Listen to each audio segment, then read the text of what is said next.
So this problem again combines the laws of motion with the electrostatic force to solve a certain problem, and it actually goes on to show that problems in the world cannot be isolated into, let us say, related to Coulomb's law or related to Newton's law.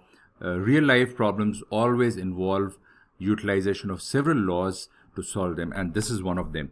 So what's given in this problem is that there is a charge right at the origin equal to a value of capital Q, which we have to find, and there's another charge, small q, equal to 4 microcoulomb, which is kind of jetting ahead in the positive y direction at a speed of 50 meters per second, and it is at a distance of 20 centimeters from the origin. And what's also given is that its mass is equal to 0.8 grams. So the question is, what should be the value of capital Q, or the charge on this ball in the center, so that this mass m equal to 0.8 grams starts executing circular motion about the origin or about the capital charge Q.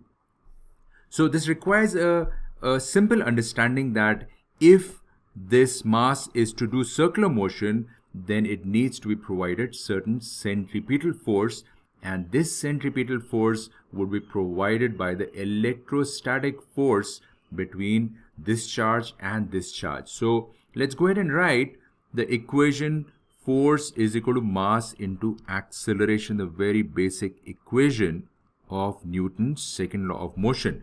And on the left hand side we'll write that the force is nothing but 1 upon 4 pi epsilon naught into Q upon the distance, and let's say the distance is r.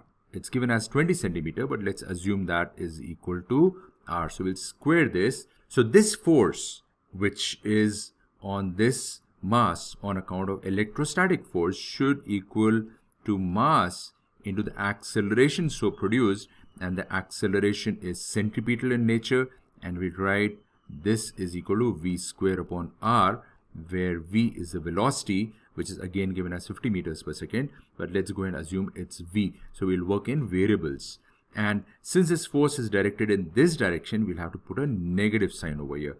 So with this equation you can find what is the value of q, and q therefore equals minus 4 pi epsilon naught r square into m into v square upon r times into q.